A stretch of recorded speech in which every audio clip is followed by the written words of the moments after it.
Here's more wrestling news for December 19th, 2021. And your headlines for today include WWE's treatment of Finn Balor and Shayna Baszler. Wrestling legend says Hook's debut wasn't as good as Ronda Rousey's WrestleMania 34 match. A big name gets removed from WWE production meetings with Kevin Dunn. I had bigger plans. Bret Hart reveals major plan he had in mind before pro wrestling. Kids got I like it. Vince McMahon's reaction to ex-WWE star's new gimmick. Paul Heyman nearly got in a fight with a writer backstage in WWE. Georgia Smith is helping to write an Owen Hart movie or TV series, and more. We are kicking off today with WWE as plenty of superstars found new homes in the recent draft. The annual Superstar Shakeup is meant to give wrestlers an opportunity to start new, but not everyone is enjoying their new brand so far. Look at Finn Balor, for example, who was moved to Raw in the draft, and despite hints of a feud with US champion Damian Priest, has achieved very little on the Red brand. Priest may not have lost much on WWE TV at all this year, but this means the company is struggling to find credible opponents for the United States title.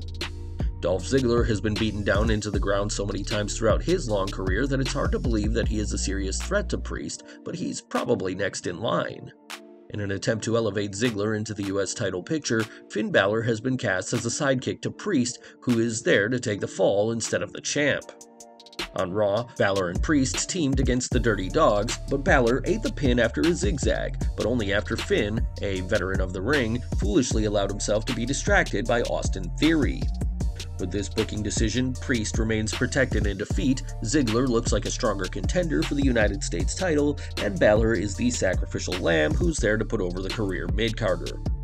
When Balor returned to the main roster, fans were hopeful for the best, but after losing to Universal Champion Roman Reigns on SmackDown, and now coming up short against Ziggler, the Prince continues to fall further away from the main event picture. Shayna Baszler is also someone who had a ton of hype earlier this year, taking out the likes of Eva Marie and Nia Jax. With these attacks, Balor proved that she was nobody to mess with, but her momentum stalled when she didn't win the Queen's Crown tournament. Now, her push earlier this year seems like a lifetime ago, as she's settled into the role of Sonya Deville's generic henchwoman on SmackDown, and the failures have been piling up over the last month. Looking at the last 4 matches on TV and pay-per-view, Deville's most recent defeat was a 30-second loss to Naomi, which came after she ambushed Naomi before the match began. If WWE doesn't want to make a former MMA fighter who could realistically crush most women in the promotion seem like a credible threat, then surely giving her an unfair advantage should have allowed her the win, but that wasn't the case.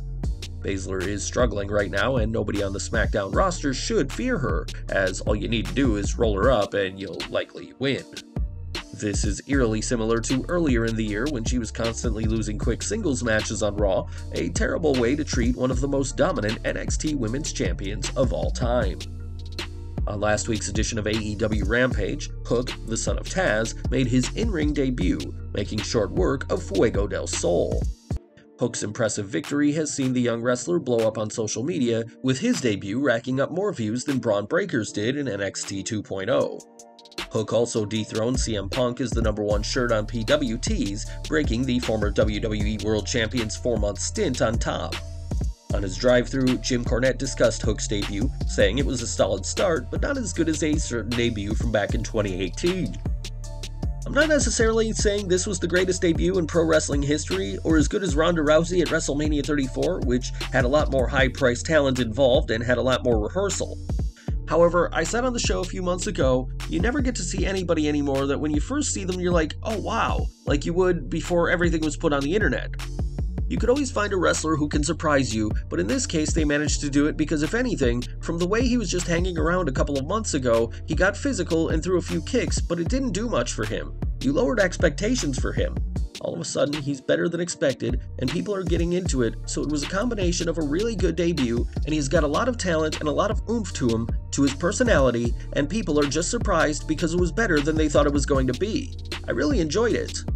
The AEW roster and fans have been ecstatic with Hook's debut, with many already calling him a future AEW World Champion, but for now, fans are eagerly awaiting the second-generation wrestler's next match. Jim Cornette had plenty of praise for Hook, but one person he's not a fan of is Kevin Dunn. During Cornette's 12 years with WWE from 1993 to 2005, he worked in a variety of roles, ranging from an on-screen manager and commentator to head booker of WWE's developmental system at the time, OVW. Gerald Briscoe also had a lengthy run with WWE, working there from 1984 to 2020, and in an interview with WSI's James Romero, discussed arguments between Cornette and Dunn, who remains with the company. "I've dragged Jimmy out of production meetings with high-level WWE officials so many times I can't count the times. I've had to drag him out of the meetings because he was coming over the table after one of the higher-ups. I'm not naming names, but a guy with the initials KD, yeah." Briscoe added that WWE's executive director Bruce Pritchard had to remove Cornette from meetings altogether and ensure that the veteran manager got an elevator and stayed away from meetings. Over the years, Cornette's view of Dunn is well known, claiming he's a, quote, suck-up sycophant who only joined for the money, a brutal honesty that Briscoe isn't opposed to. "I'm glad Jim Cornette hasn't evolved because we need one guy in the business like a Cornette. I love him to death. I laugh and laugh. Sometimes he makes a lot of sense if you read between his lines. What a historian and what a collection of history that he has. I've got nothing but big-time respect for Jim Cornette." Dunn joined WWE in 1984 and has remained with the company in several backstage production roles since, and while Jim Cornette may not be a fan, the veteran WWE employee must be doing something right. As a 7-time world champion, 2-time King of the Ring winner, 2-time WWE Hall of Famer, and Grand Slam champion and Royal Rumble winner, it's hardly surprising why Bret Hart is considered one of the greatest wrestlers ever. Trained by his father Stu, Bret's career is the stuff of legend, but he would never have made it to the ring had he stayed true to his original goal. In the Calgary Sun, Hart revealed that before wrestling he wanted to be in the movie business, but clarified, "I never saw myself as an actor. I always wanted to be a movie director. I had bigger plans." Bret went on to say that, in a way, he achieved his dream, calling his matches 15 to 20-minute movies, in which he worked as the stunt coordinator, director, and producer. Who knows what the Hitman could have done had he been a director and not a wrestler, but ultimately, Bret followed his father's footsteps and went on to become the best there is, the best there was, and the best there ever will be. One man who had significantly less success in WWE is Fandango, who was released earlier this year after a 15-year stint in the company.